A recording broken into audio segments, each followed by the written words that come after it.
And when we draw waves, we can represent them as wave fronts, which is what we have here on the right-hand side. These are wave fronts.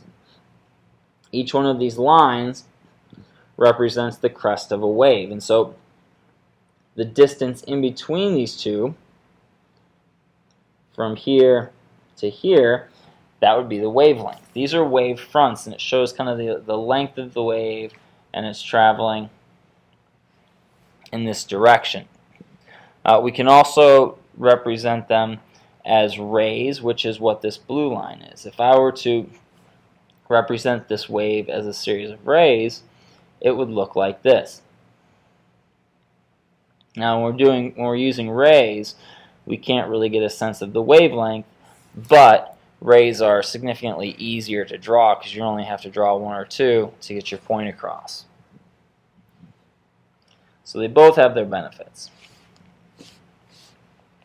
Some general terms to know, and we've talked about these in the last little bit of time. I've thrown these in, but the amplitude is the maximum displacement from equilibrium. It means the same thing as it did when we were talking about simple harmonic motion. And it's also going to be equal to the source producing the wave. So depending on what it is that's generating the wave, the amplitude of that driving force and the amplitude of the wave should be the same. Then we have the intensity. And the intensity always really means the same thing no matter what type of physics we're talking about. It's energy per unit time. Okay, it's energy per unit time per unit area. So over a given area, how much energy per unit time? Okay, so power is change in energy per unit time. Intensity is power per unit time, really. We know in simple harmonic motion that the energy is proportional to the square of the amplitude. All right, energy is 1/2 kx squared, which we talked about when we were talking about springs. So if a wave has an amplitude of a, then the intensity is proportional to a squared.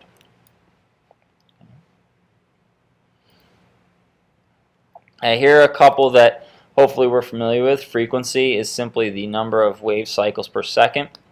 Period is the length of time for a single cycle, and remember those two are the inverse. Frequency is 1 over t. T is 1 over f. Wavelength is the distance between any two successive particles that have the same displacement. So crest to crest, trough to trough, or anything in between. Speed is the speed at which the energy is carried through the medium. The key aspect of this is that the only thing that determines or that affects the wave speed is the medium through which it's traveling. So if you change the medium, you change the speed. If you change the frequency, doesn't matter. If you change the amplitude, doesn't matter. The wave speed stays the same. And you know this, particularly when we're talking about like electromagnetic waves. The speed of an electromagnetic wave through a vacuum is a constant that we've used many, many times. It doesn't matter what the frequency of that wave is. The speed is still the same. So if we draw these on our diagrams, here we have our amplitude from equilibrium to the crest or equilibrium to the trough. Wavelength can be, as I said, from crest to crest. It can be from trough to trough. It can be from here to here. It can be from here to here. Any two successive points.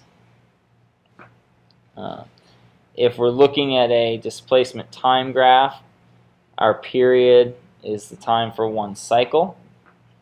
If we're looking at a displacement position graph, the length of one cycle on the x is our wavelength. Okay, so keep in mind the difference between displacement versus time, displacement versus position is going to be important there as well. And depending on what type of graph we have, we can find a couple different things: amplitude, wavelength, things like that. Displacement time graphs, we can find the period. Displacement position graphs, we can find the wavelength.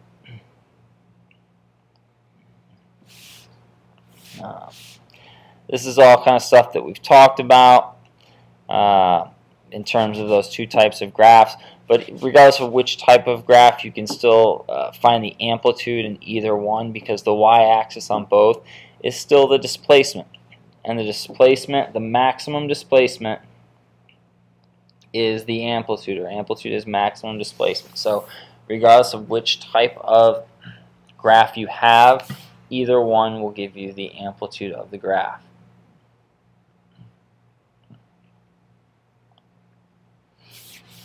Okay, now our wave equation.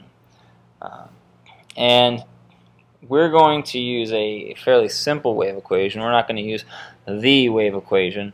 If you're interested in some real fancy math, go ahead and look it up. It's a little beyond our scope here.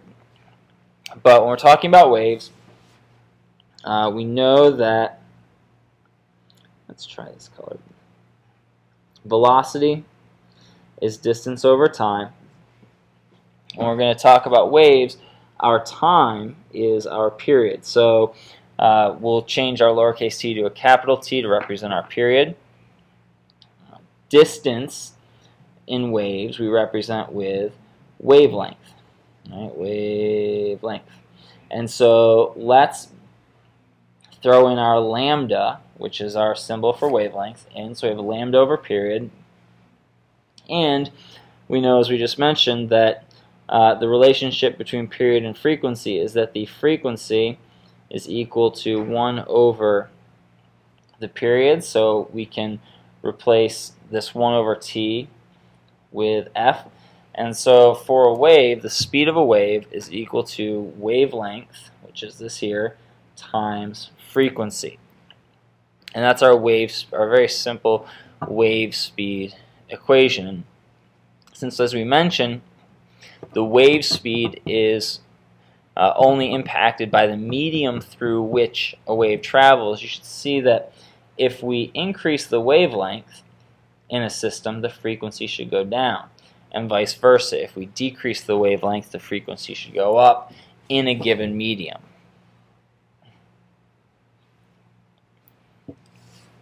Now, if we talk specifically about electromagnetic waves for a few minutes, electromagnetic waves are described as transverse waves.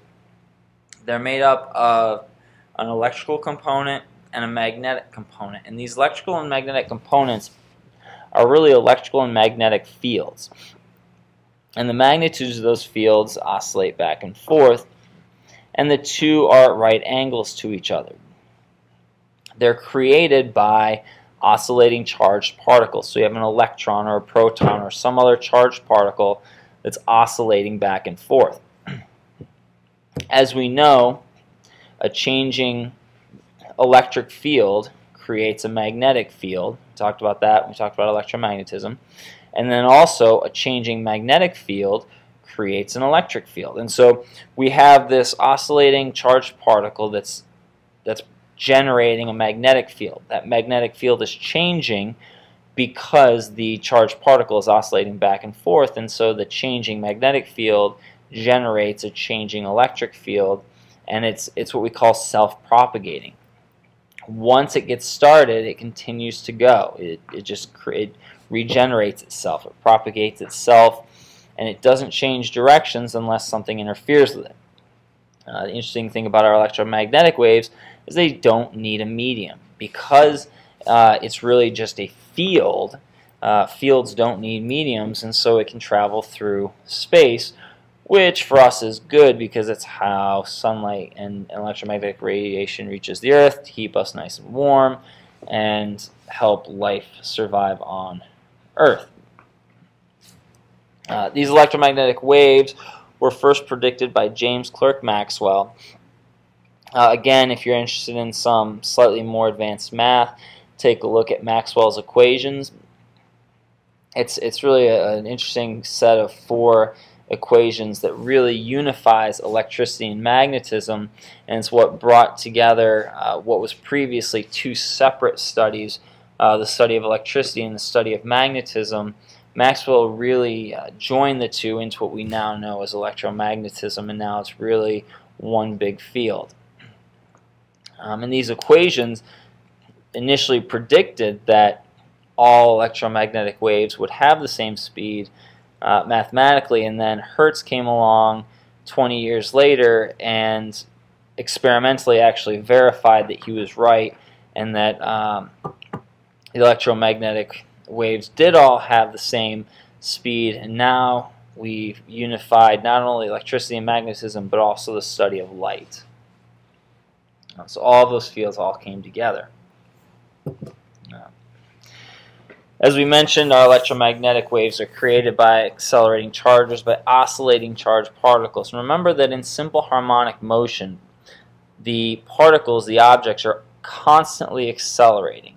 And that acceleration is constantly changing because the net force is constantly changing. But they're accelerating the entire time. And that accelerating charge, again, creates an electric field, which is changing, which creates a magnetic field.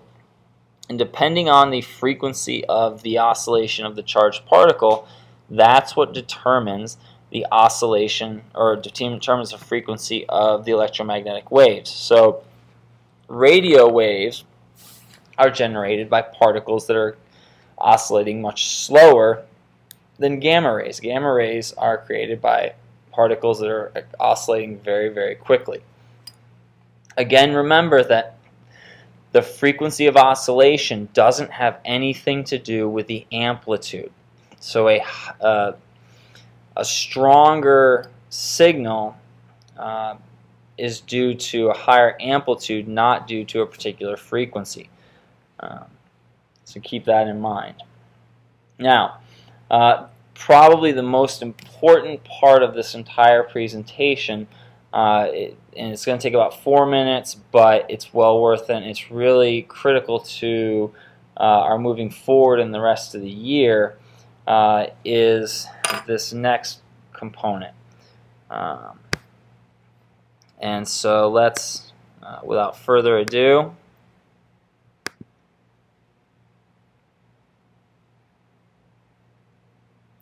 by Emerson, Fu,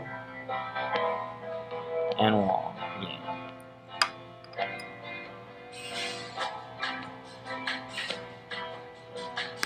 And feel free to sing along at any point during this entire song. Magnetic spectrum is just a name of a range of radiation. Let me tell you what they are. If you're at the privacy of your home, feel free to get up and dance a little bit. If you're out in the hall or in class watching this, you can still dance. It's okay. Nobody will look down on you. Radio waves, microwaves, infrared radiation, visible, ultraviolet, X-rays, gamma rays.